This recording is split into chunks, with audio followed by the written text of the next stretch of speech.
Folding అంటే ముక్కలు అంటే సైడ్లు ఈ మట్టికి తీసేసుకోవాలి గాయస్. ఈ మట్టికి తీసేసుకోవాలి ఇలాగా.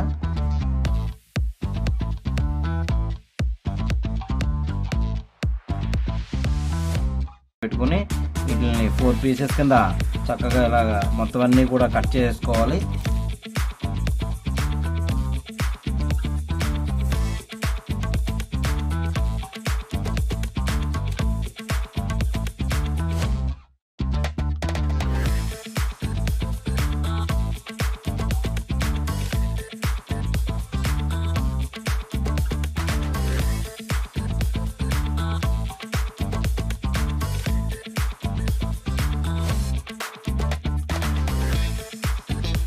చేయండి.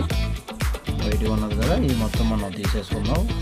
పీసులన్నీ కూడా ఇలా కట్ చేసుకున్న తర్వాత వీటిని మనం పక్కన పెట్టేసుకుందామండి. పక్కన పెట్టేసుకున్న తర్వాత ఎగ్జాక్ట్గా మనం ఒక గిన్నె ఒకటి తీసుకునండి. మనం 1/2 లీటర్ పాలు అన్నాం కదా, 1/2 లీటర్ పాలు కూడా మనం పోసేసుకుందాం. 1/2 లీటర్ పాలు పోసేసుకున్న తర్వాత లైట్గా గోరువెచ్చగా చేయాలండి. మనం గోరువెచ్చగా చేసుకుందాం. స్టవ్ దగ్గరికి వెళ్ళిపోదాం. స్టవ్ కాడికి అయితే వచ్చేసాం గాయస్. స్టవ్ అంటించేసి నీట్గా మనం తీసుకున్న 1 లీటర్ పాలు కూడా చక్కగా అంటే ఎక్కువ మరగనకూడదండి, లైట్ గోరువెచ్చగా అంటే ఒక 5 మినిట్స్. ఎగ్జాక్ట్గా 5 మినిట్స్ అయితే అయిపోయినాయండి. చక్కగా గోరువెచ్చగా కాగిన పాలు మనం దింపేసుకుని, పాలు మరిగిపోయిన తర్వాత మనం ఒక జార్ వేసుకుని అందులోని ఎగ్జాక్ట్గా షుగర్ ఒక 1/2 కప్పు కాడికి షుగర్ మనం వేసేసుకుని ఒకసారి చక్కగా మిక్స్ అయిపోయిందండి. పౌడర్ మిక్స్ అయిపోయింది కాబట్టి మొత్తం ఒకసారి వేసుకుందాం. ఎగ్జాక్ట్గా 1/2 కప్పు కాడికి అనుకున్నాం కదండి, వేసుకుందాం. దీంట్లోకి బ్రెడ్ ముక్కలు ఉన్నాయి కదండి, ఆ ముక్కల్లోని చక్కగా వేసేసుకుందాం. అలాగా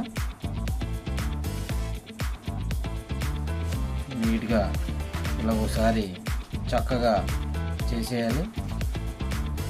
మొత్తం అంతా మిక్స్ చేసేసుకోవాలండి. షుగర్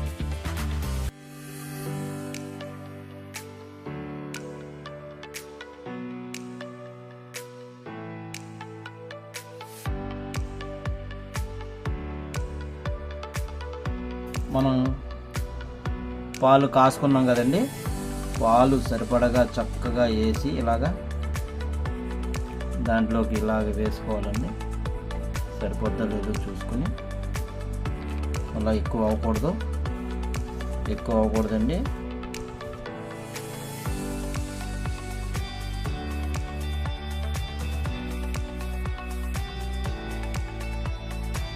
చక్కగా టైట్ అయితే అయిపోయింది గాయస్.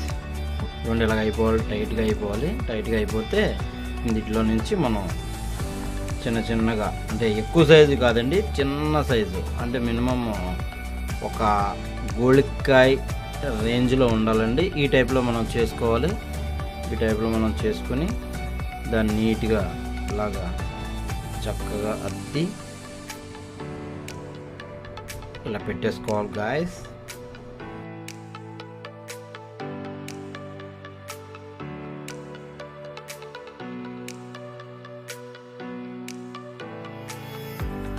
ఎట్టకేలకు మొత్తం అన్ని మనం ఒత్తేసుకున్న తర్వాత మనం వీటిని చక్కగా లైట్ బ్రౌన్ కలర్ వచ్చేలాగా మనం వేయించేసుకోవాలి. వేయించేసుకోవడానికి మనం కుకింగ్ కాడికి వెళ్ళిపోదాం. వచ్చేయండి. కుకింగ్ కాడికి వచ్చేసాం. మనం స్టవ్ అయితే ఆన్ చేసుకుందాం. ఆన్ చేసుకున్న తర్వాత దానికి సరిపడా మూకుడి మనం చక్కగా పెట్టేసుకుని ఇందులో వాటర్ ఉంది కదండి, అది ఇంకేదాకా 1 నిమిషం అయితే మనం వెయిట్ చేసేద్దాం. వాటర్ అయితే ఇంకిపోయిన తర్వాత ఎగ్జాక్ట్గా ఒక 1/2 కేజీ ఆయిల్ అయితే మనం వేసేసుకున్నాం. అందులో అయితే హీట్ ఎక్కిందండి. మనం చుట్టు పెట్టుకున్నాం కదండి,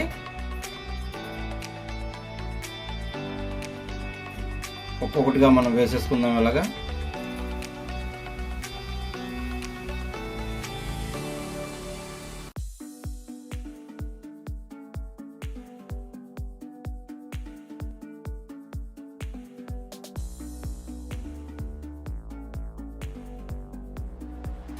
నీట్గా తిప్పేసుకుందాం ఒకసారి. చక్కగా బ్రౌన్ కలర్ అయితే చక్కగా ముదర రంగు అయితే వచ్చిందండి. దీన్ని మనం నీట్గా మొత్తం అన్నీ కూడా తీసేసుకుందాం.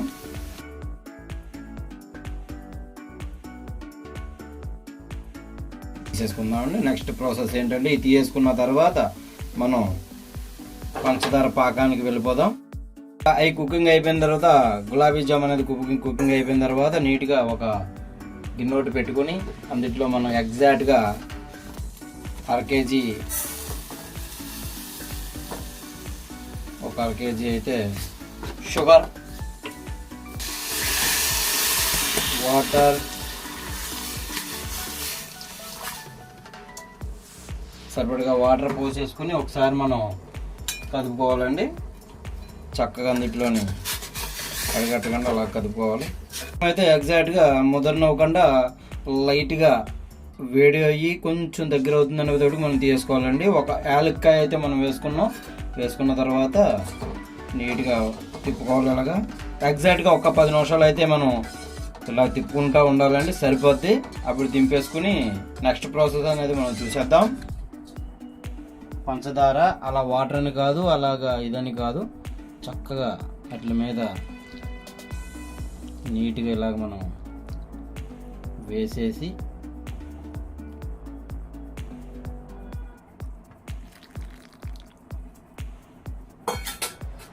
వేసేసుకుని దాని మీద ఒక మినిమం ఒక పావు గంట సేపు అయితే మనం దీన్ని పక్కన పెట్టేద్దాం. పావు గంట తర్వాత చూద్దాం.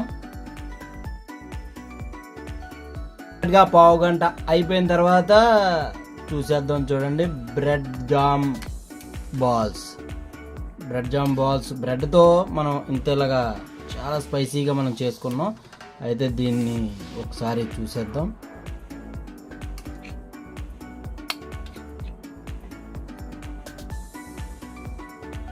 చాలా చక్కగా వచ్చిందండి. చూసారా, లోపల కూడా నీట్గా చక్కగా ఊరింది. అయితే మనం కొన్ని బాల్స్ తీసుకుని మీరు కూడా ఇంటికాడ ఇలాగ ట్రై చేస్తే పిల్లలకి చాలా ఇష్టంగా తినేసి చక్కగా ఎంజాయ్ చేస్తారు. ఒకసారి టేస్ట్ చూసేసి చిల్డ్రన్కి పెట్టి టేస్ట్ చూసేసి ఎలా ఉన్నదనేది చెప్పేద్దాం గాయస్. ఓకేనండి. అయితే టేస్ట్ ఎలా ఉన్నదనో మా చిల్డ్రన్స్ కాకేసేసి వాళ్ళకి తినిపించి నేను కూడా టేస్ట్ చూసి ఎలా ఉన్నదని చెప్పేస్తా. ఏంటో తెలుసా, మీకు చాలా ఇష్టమైనవి. మీకు ఇష్టమైనవి అంటే గులాబీ జాము నార్మల్గా చేయొచ్చు, కానీ నేను స్పెషల్గా బన్నతో చేశా. ఇది ఎలా ఉన్నదో టేస్ట్ ఎలా ఉన్నదో చెప్పేసి మీరు డాడీకి సపోర్ట్ చేసేయాలి మరి. ఓకేనా? ఉండలు తినమ్మా.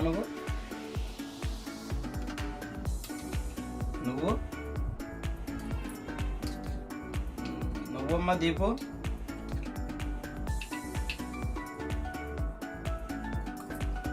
ఎలా ఉన్నదో నాకు మీరు తిని టేస్ట్ చెప్పేసి చెప్పాలి. టేస్ట్ బాగున్నదా? స్వీట్ ఐటెం బాగుందా? బన్నతోనే చేశాను. బాగానే ఉందంటే మా వాళ్ళు అయితే టేస్ట్ చూసేసి అంటే ముందర నవ్వులుతున్నారన్నమాట. దాన్ని టేస్ట్ ఎలా ఉన్నదేంటో ముందర ఆస్వాదించి ఆ తర్వాత మనకు చెప్తారన్నమాట అండి. అయితే బాగున్నదని నాకు 100% చక్కగా నాకు ఓటైతే వేసారు. అదే నాకు 10,000. అయితే మామూలుగా అయితే ఏమంటారో అని టెన్షన్ నాకు. అయితే టెన్షన్ అయితే చాలా క్లియర్ అయింది. నా పిల్లలు అయితే బాగుంది డాడీ, చాలా బాగా చేసేవా అన్న టైప్లో నాకు చెప్పారు. నేనైతే హ్యాపీ ఫీల్ అవుతున్నానండి. నేను కూడా ఒకసారి టేస్ట్ చూసేస్తాను. మామూలు వేరే లెవెల్లో వచ్చింది. ఇదే స్పీడ్ మీరు ఇంట్లో కూడా చాలా సింపుల్ ప్రాసెస్తో చేసుకుంటారని చెప్పి నేను భావిస్తూ అదే పిల్లలకు కూడా పెట్టుకుంటారని చెప్పి నేను అనుకున్నానండి. నా వీడియో కనుక నచ్చినట్టయితే సబ్స్క్రైబ్ చేసి గంట సింబల్ నొక్కి నాకు సపోర్ట్ చేయండి ఫ్రెండ్స్. నా కోసం